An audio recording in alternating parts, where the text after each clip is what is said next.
Hey guys, welcome back to my channel. So today's video is going to be my 33-week pregnancy update. I am 33 and some change with twin girls. I will say from my last update, I don't want to say taken a turn for the worse because that sounds really dramatic, but y'all, I am beat. I am so tired. I feel like I'm kind of like back in the first trimester again where I just cannot get enough sleep. When I wake up in the morning after sleeping all night, I'm still tired. I have a really hard time like waking up and getting up for the day. On the 4th of July, my husband was home and he let me sleep in and I slept until 9:45, which is like way late for me. So that was nice. But I still was tired the rest of the day. I mean, like, it just doesn't matter how much sleep I get. My body is just exhausted. So like I kind of mentioned last week, I'm just going to go over a few symptoms. I did not have a doctor's appointment this week. So I'm just going to go over a few symptoms and then I'm going to answer some of your questions that you guys left me on my 32-week pregnancy update. Definitely swelling now, like all the time. Before it was kind of at the end of the day, my feet and legs and hands and stuff would be, well, that's not true. My hands have been swollen for months. But my feet and stuff and ankles and stuff were okay. Sometimes okay and sometimes swollen, and now they're pretty much always swollen. This week has become very, very hard to sleep, to get in bed. I used to really look forward to bedtime at night because it was like, oh, finally I can, get in bed and lay down and take some pressure off my back and stuff like that. But now, kind of at the place where there's really no comfortable way to sit, lay, anything. And once I'm in a position, getting out of it, I think that might be more it, I guess. I don't know. I mean, it's really hard to get comfortable, but when I'm in bed, I feel like stuck. Like I can't get off my back. I can't, when I try to like roll myself over in the middle of the night, because you gotta roll over a lot. Your hips and legs and stuff go numb. And the process to get my belly up and over to the other side is really quite taxing and quite challenging and sometimes painful. That's kind of the other thing is I'm kind of having like a lot of pain in my belly. Lots of pulling, lots of tearing sensations. My doctor had mentioned that, nerves are being kind of torn in there, which can be part of the pain. Also, the stretch marks that I'd had like below my belly button have gotten, a little worse, and they're actually starting to kind of hurt where they're moving, where the stretch mark is like getting longer and moving up my belly some. That part is like painful. The skin there is ripping and it feels like it. It kind of hurts. And then you can hear it in my voice too. I'm very, very out of breath. It really doesn't matter what I do. I am very, very out of breath. Like I said, I definitely don't want to seem like I'm complaining. I'm just telling you that for this week, for 33 weeks, I'm definitely incredibly uncomfortable and having a really, really hard time just sleeping and functioning. So I know these last few weeks of pregnancy are just going to be a challenge, and that's usually true for most women in the last few weeks of their pregnancy anyways, but especially, for a twin pregnancy. Like I said, trying to keep my spirits up, trying to keep myself thinking positively and, being grateful every day that they're inside and that I'm not going into labor. As far as like any labor signs, still having tons of Braxton Hicks contractions, which has been true for me for the last few weeks. The only other thing is that I have noticed that I've started to lose my mucus plug, which whoever named it a mucus plug, yuck. Could we have called it something else? I don't know. But sorry if that feels TMI to you, but that's just part of pregnancy. Every pregnant woman has a mucus plug, and I'm starting to lose mine, which again doesn't really mean anything because it's fully capable of, regenerating and kind of growing back, and then you can lose it again. It means more something if you were having contractions and there was some bloody show with it or something like that, which there's not. It's just my mucus plug. I don't know, maybe my labor won't be super long. That would be nice. My labor with Shelby was about 6 hours from first contraction to delivery. But I do hope that my body's starting to do things to, you know, prepare to deliver. So I did measure my belly like around this morning, and it's measuring 45 inches around. Then I attempted to measure my own fundal height, which actually wasn't as hard as I thought it would be. I mean, it's pretty easy to feel. And if I measured that correctly, I told you guys in my last update that twice now the doctor has measured my fundal height and I've not asked what it was. So I'm not really sure. The last time it was measured was at like maybe 30 weeks and I was measuring 37. So now I'm at 33 weeks, and when I measured it today, I got 40 and a half. Feels about right, you know? I mean, my body feels like I am, you know, 40 plus weeks pregnant. So I'll go back to the doctor next week. We have another growth scan and all of that, and we will find out then. She'll measure me again then, and we'll see if I was anywhere close. All right, so now we're gonna jump into some of the questions that you guys left me on my last video. I will not be able to answer them all, but I am gonna try to kind of go through and answer the ones, especially ones that got a lot of thumbs up, which tells me that you guys want to know the answer. All right, so Alex LG said, what made you both decide you wanted to add to your family, and how do you feel about being a mom of 7, especially given most of them are so young?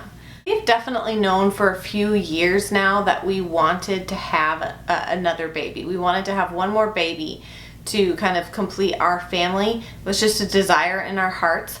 And so we didn't expect the infertility and all of that stuff that came with it. And, you know, once you've kind of gone through that, all it really serves to do is to strengthen your resolve for this thing that you want. Like I said, I had kind of always pictured us being a family with 6 children. That was like the number that I had in my head for years. I kind of said, okay, I felt like 6 was our number. So yeah, that was, I mean, we were going to have a 6th and final baby. And as you can see, we've ended up with the magic number 7. As far as how I feel about being a mom of 7, initially, I will not lie, I was freaked out, I was terrified. There was something to me about 7 kids that just was like, seemed so much more than 6, which is crazy because it's only one more. But in my head, it felt like so much more. We love having a big family. We believe that while these early years are going to be hard for us, and, you know, have been hard for us having lots of little kids and stuff, I mean, that's challenging. It's challenging to have one kid, you know? I mean, kids are challenging. We are so excited, like looking to the future as our kids grow and watching them grow and become more independent, and knowing that they're always going to have each other no matter what happens to Christopher and I as they grow up. You know, they're going to have each other, and there's nothing I look forward to more than the thought of 20 years from now, Christmases, and Thanksgivings and family get-togethers with my kids and their spouses and their kids, and just having this, you know, huge mishmash of a family. And, you know, the thought of what those holidays together and things like that would be like is just, that gets me through any kind of really hard day where I'm like, holy cow, y'all are driving me nuts. I get through it by thinking about the relationships that they'll have with each other and my relationships with them and stuff as they grow. Someone said, when are you uploading the haul of your car seats and stroller? I've been waiting. That I'm actually filming that after this, my baby gear haul, so that will be up this coming week as well. Someone asked, when they're born, how will we tell who's Ivy and who's Amelia? Like I always say baby A is Ivy, and then they asked, you know, will she come out first? The Sarah Nicole asked this question. Sorry, there's no twins in my family, so I'm legitimately curious. Yes, they named the babies A and B. A is the baby that is closest to your cervix, so that's the baby that would be delivered first. Which one of the kids is most excited about being a big brother or sister? How do you think they will feel about the babies getting more time and attention? So I would say, as far as who's most excited, definitely Kennedy and Shelby. I mean, definitely Kennedy and Shelby. I think it's probably a toss-up between the two of them about who's more excited. As far as the other kids the babies getting more time and attention, you know, I think this is an interesting thing because, just to put it bluntly, like, that is the way that life works. When a new baby enters a family, whether it's, you know, baby number 2 or baby number 10, that baby becomes the priority as being a completely innocent, helpless baby. You are now the priority. I think that as long as parents you are doing your best to give your other children attention and making sure to include your other children and all of that, you know, as we've added children to our family, we've never had a problem with our kids being really jealous and not liking, you know, the new child in our family because they got attention. They've always understood that that's just how it works, and you got the same attention when you joined our family at whatever, you know, time that was. 2 little babies are gonna take a lot of time and attention, but there are 2 of us. Like I said, my husband is home for a few months after the twins are born, and you know, we're just gonna continue to do our best, especially with the ages of our kids. I don't think there's anything wrong with teaching them to be a little self-sacrificing and understanding that right now they're not the center of the universe and the world doesn't revolve around them. You know, we're a family and we work together to make sure that our family unit functions and works well together. And that is best done when everybody is participating and helping.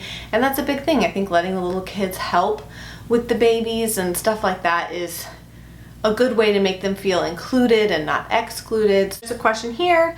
I'm pregnant with twins too and getting close to the point where I need to buy real maternity clothes. Where do you shop? Can you do a video of your maternity closet items you love and feel comfortable in?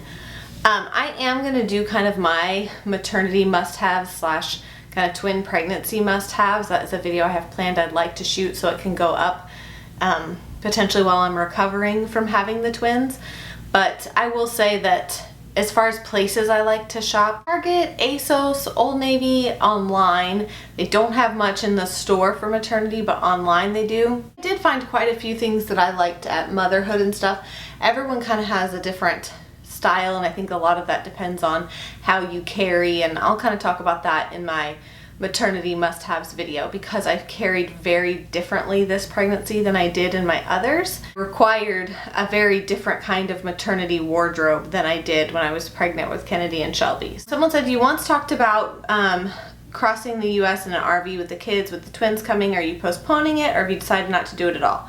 At this point, we are just postponing it. It's still a dream of ours. It is still something we really, really want to do, but obviously we need to get these babies here and get them, you know, a little older. I don't think going on that kind of year-long road trip with 2 tiny babies is probably going to be a whole lot of fun. So we're going to wait till they're a little bit older, but it's definitely still on our radar of something we really, really want to do. How are you managing raising your other kids while being so pregnant? It's hard. I'm not going to sugarcoat it. It is hard. I think anybody can tell you that unless you have like super fluffy, easy pregnancies, that raising even one other child while you're pregnant is challenging.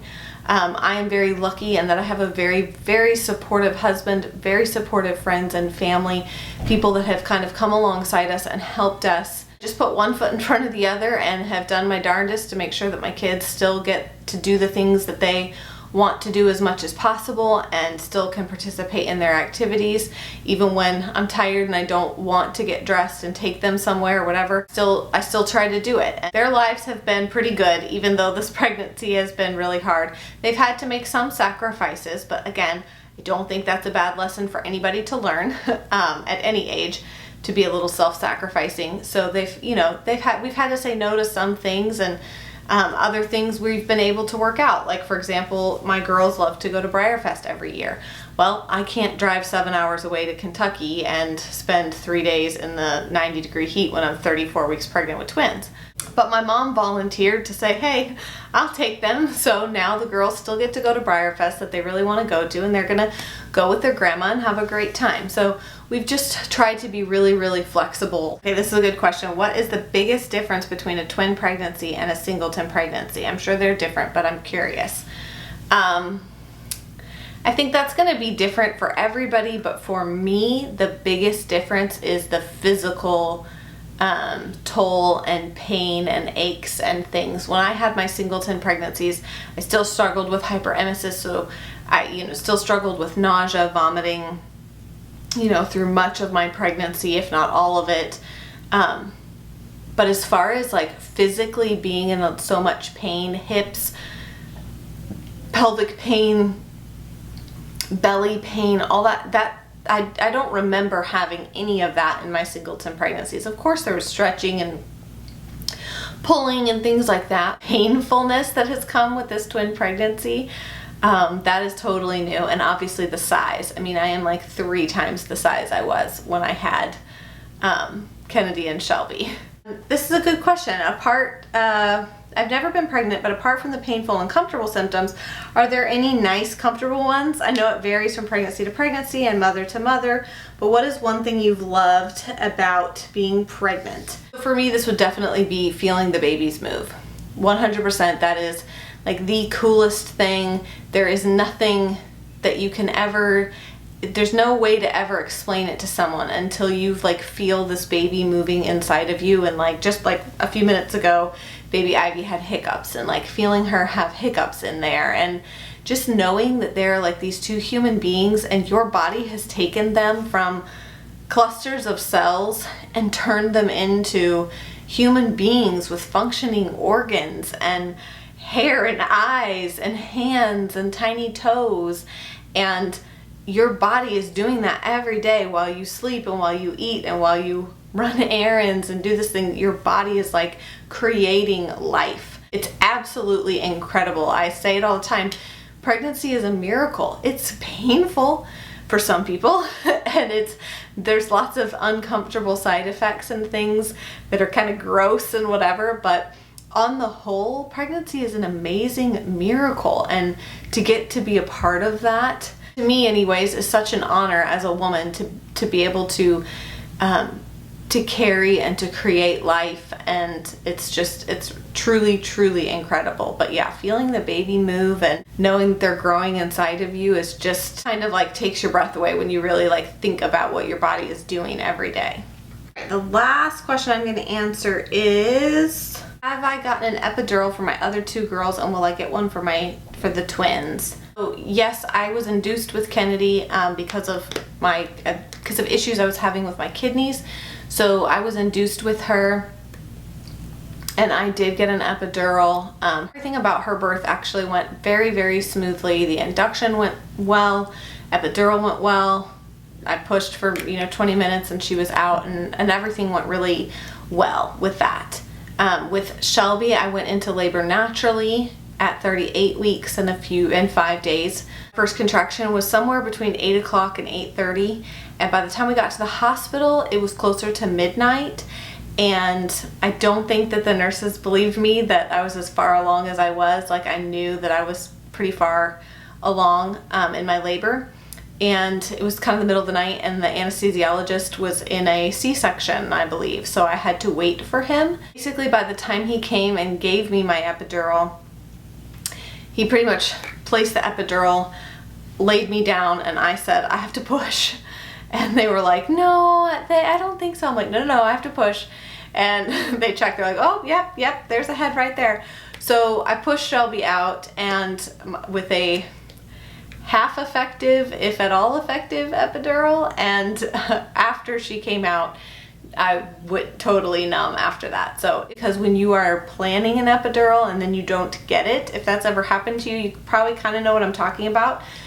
It's just, you're not prepared. You didn't prepare yourself for a natural delivery, and so when you're kind of forced into it, it wasn't really pretty. So as far as the twins, so I had honestly thought with this pregnancy, when I found out I was pregnant, I thought, I'm going to go to the birth center, I'm going to have a natural birth, I'm going to have, I really wanted to have a water birth and all of these things. And when I found out I was having twins, a lot of that stuff just got pulled out from underneath me, because where we live, home birth midwives are not legal where we live, and so you have to deliver at a birth center. Our birth centers here won't do twin deliveries.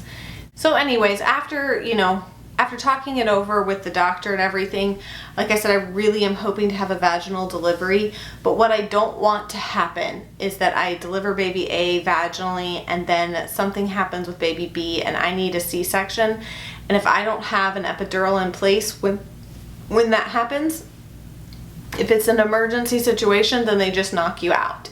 and then I would miss her birth altogether. To me, it's not worth the risk of having to be knocked out and miss the birth of my second child. If something were to happen and I were to need an emergency C-section, or even if I were to need an emergency C-section starting with baby A, if there isn't time, then they just put you out, and then I would miss the girl's birth altogether. For me and for our situation, getting an epidural is what I feel most comfortable with. I am all for natural birth, home birth, water birth, I'm all for, birth of all kinds. My biggest thing is that it be your choice. I'm going into this fully informed, fully aware. Y'all know my sister if you've watched her channel. She's had 6 babies, 5 of which she's had naturally, 1 at home, the 5 with no epidurals. I've been there for her natural births. I'm fully supportive of it.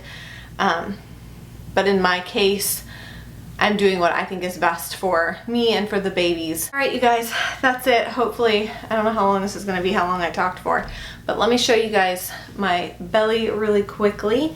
My 33-week and a few days pregnant belly with twin girls. So yeah, it's 33 weeks with the twinsies. Yeah, I'll see you guys next week. Like I said, I have a growth scan and a doctor's appointment, so hopefully you'll have some ultrasound pictures to share and some updated stats on the girls and stuff like that. So thank you guys so much for watching, and I will see you again soon. Bye.